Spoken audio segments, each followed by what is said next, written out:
नमस्कार आदाब दोस्तों, तो चलिए आज फिर हम आप लोगों के लिए लाए देश और दुनिया की तमाम ताजा बड़ी खबरें, ब्रेकिंग न्यूज हेडलाइंस, एक एक करके तमाम बड़ी खबरें आपके सामने रखेंगे। सबसे पहली और बड़ी खबर में आपको बताएंगे दोस्तों कि मोदी राज में देश को एक और बड़ा झटका लगा है।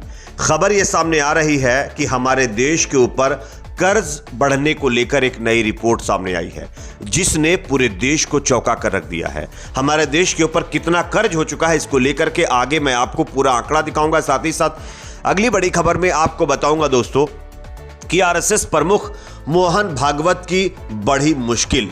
आरएसएस सरसंघचालक भागवत को अब नोटिस जारी किया गया है। किस मामले में, आगे इसकी भी जानकारी आपको देंगे। साथ ही साथ अगली बड़ी खबर में आपको बताएंगे दोस्तों कि पंजाब के अमृतसर से बड़ी खबर आ रही है जहां पर बाबा साहब भीमराव अंबेडकर की प्रतिमा पर हथौड़े से हमला करने को लेकर बवाल हो गया है। आगे इसकी तस्वीरें भी हम आपको दिखाएंगे। साथ ही साथ खबर आ रही है दोस्तों, भारत में मुसलमानों के खिलाफ हिंसा का आह्वान करने वाली और बाबरी मस्जिद को शहीद करने की आरोपी साध्वी ऋतंजभरा को पद्म भूषण अवार्ड से मोदी सरकार नवाजने जा रही है, जिसको लेकर के विवाद खड़ा हो गया है।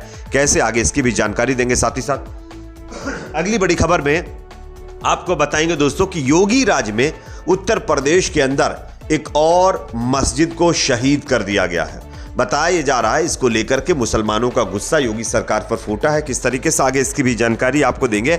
साथ ही साथ खबर दोस्तों आ रही है, ट्रंप का अब गाजा को लेकर एक नया और सीक्रेट प्लान पता चला है। खबर यह सामने आ रही है कि गाजा को पूरी तरीके से इजराइल के जो है अंडर में करवाने के लिए अमेरिका एक नई चाल चल रहा है। किस तरीके से, आगे इस पर भी खुलासा करेंगे। साथ ही साथ खबर आ रही है दोस्तों, इजराइल की सेना ने अब लेबनान के अंदर जेनोसाइड शुरू कर दिया है। 15 लोगों को खत्म कर दिया है एक दिन में लेबनान के अंदर। किस तरीके से, आगे इस पर भी चर्चा करेंगे। उससे पहले एक छोटी सी रिक्वेस्ट, अगर वीडियो पसंद है तो लाइक जरूर करिए, चैनल पर नए हैं तो सब्सक्राइब करने के बाद बेल आइकन को प्रेस करना ना भूले। बात करेंगे पहली और बड़ी खबर की। जैसा कि आप जानते हैं दोस्तों, मोदी जी के सत्ता में आने के बाद यह दावा किया जाता है कि देश तरक्की की राह पर चल पड़ा है। देश के अंदर रोजगार भर भर कर आ रहा है, नौकरियों की कोई कमी नहीं है और अर्थव्यवस्था बिल्कुल गोली की रफ्तार से तेज बढ़ रही है। लेकिन इसके उलट सच्चाई देश की कुछ और ही बयां कर रही है। दरअसल तमाम देशों के कर्ज को लेकर के एक नई रिपोर्ट सामने आई है और इस रिपोर्ट में इस बात का खुलासा हुआ है कि भारत के ऊपर कितना कर्ज हो गया है। बताया जा रहा है कि अगर हम भारत की बात करें तो इस पर कुल कर्ज 3.6 ट्रिलियन डॉलर हो चुका है। हालांकि भारत की अर्थव्यवस्था बढ़ने की बात कही जा रही है, लेकिन इसका कर्ज का बोझ लगातार बढ़ता जा रहा है। सरकार ने इस कर्ज को चुकाने के लिए कई उपाय किए हैं, लेकिन और सुधार की जरूरत है, ऐसा इस रिपोर्ट में बताया गया है। यानी कि देश के ऊपर जो कर्ज है वो लगातार बढ़ता जा रहा है। जितनी हमारे देश की जीडीपी नहीं है, जीडीपी के करीब करीब उतना कर्ज हो चुका है। ये अपने आप में दिखाता है दोस्तों कि सिर्फ जो है मीडिया के अंदर, अखबारों के अंदर अपने आप को बड़ा बता देने से कोई बड़ा नहीं बन जाता। सच्चाई जो होती है वही सामने आती है और आप देख सकते हैं देश के ऊपर कर्ज बढ़ रहा है। ये अपने आप में दोस्तों देशवासियों के लिए बहुत बड़ा झटका है। बात करेंगे अगली खबर की जो कि सामने यहां पर आ रही है। आरएसएस प्रमुख मोहन भागवत को जबरदस्त झटका लगा है। आप स्क्रीन पर खबर देखिए। सिविल कोर्ट सादाबाद के अधिवक्ता सुनील कुमार ने राष्ट्रीय स्वयंसेवक संघ के भगवा ध्वज को प्रणाम करने के तरीके को अनुचित बताया है और उन्होंने इसके संबंध में सरसंघचालक डॉक्टर मोहन भागवत को कानूनी नोटिस भेज दिया है।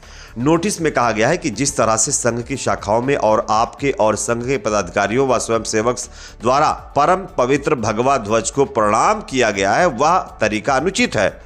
भगवा ध्वज सनातन हिंदू संस्कृति और धर्म का शशाक प्रतीक है। सनातन परंपरा के अनुसार प्रणाम दोनों हाथ जोड़कर किया जाता है, ना कि एक हाथ से। सनातन के अनुसार गुरु को भी दोनों हाथ जोड़कर प्रणाम किया जाता है। इसलिए मोहन भागवत ने दोनों हाथ जोड़ करके भगवा झंडे को प्रणाम नहीं किया। इसलिए एक जो है अधिवक्ता की तरफ से अब मोहन भागवत को नोटिस जारी कर दिया गया है। यह अपने आप में एक नया ही विवाद देखने को मिल रहा है। बात करेंगे अगली खबर की जो कि सामने दोस्तों यहां पर आ रही है। पंजाब के अंदर बाबा साहब अंबेडकर की प्रतिमा पर हथौड़े से हमले को लेकर बवाल हो गया। आप स्क्रीन पर खबर देख सकते हैं।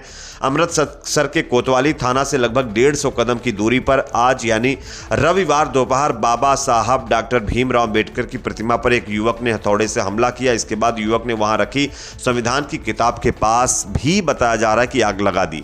यह घटना पास में रहने वाले लोगों ने देखी और युवक को पकड़कर पुलिस को सूचना दी। इस घटना के बाद एससी समाज के लोग इकट्ठा होने लगे और धरना प्रदर्शन शुरू कर दिया। घटना से समाज में आक्रोश फैल गया। मौके पर एआईजी जेएस वालिया और एडीसीपी विशालजीत सिंह और एसीपी जयसपाल सिंह भी पहुंचे और उन्होंने स्थिति का जायजा लिया। पुलिस ने युवक को गिरफ्तार कर लिया है और मामले की जांच शुरू कर दी है। घटना की जानकारी फैलते ही एससी समाज के लोग सड़कों पर उतर आए हैं। प्रदर्शनकारियों ने हॉल गेट चौक के आसपास के रास्तों को बंद कर दिया और पंजाब सरकार के खिलाफ नारेबाजी शुरू कर दी है। वे अन्य आरोपियों की गिरफ्तारी की मांग कर रहे थे। इस दौरान प्रशासनिक अधिकारी भी प्रदर्शन स्थल पर पहुंच गए हैं मामले को शांत करवाने के लिए। तो कहीं ना कहीं पंजाब में आप देख सकते हैं भीमराव अंबेडकर जी की मूर्ति को नुकसान पहुंचाया गया। बात करेंगे अगली खबर की, जो कि सामने दोस्तों यहां पर आ रही है। मोदी राज की एक बार फिर पोल खुल गई है दोस्तों। दरअसल हमारे देश के अंदर पद्म भूषण अवार्ड को लेकर के लिस्ट सामने आ चुकी है। जिन लोगों को ये अवार्ड दिया जाना है उनके नाम सामने आ चुके हैं। लेकिन सबसे चौंकाने वाली बात आप जानते हैं क्या हुई है? दरअसल भारत में मुसलमानों के खिलाफ हिंसा का आह्वान करने वाली और बाबरी मस्जिद को शहीद करने की आरोपी साध्वी रतनभरा को अब पद्म भूषण अवार्ड से मोदी सरकार नवाजने जा रही है। ये अपने आप में सबसे चौंकाने वाला मोदी सरकार का फैसला सामने आया है।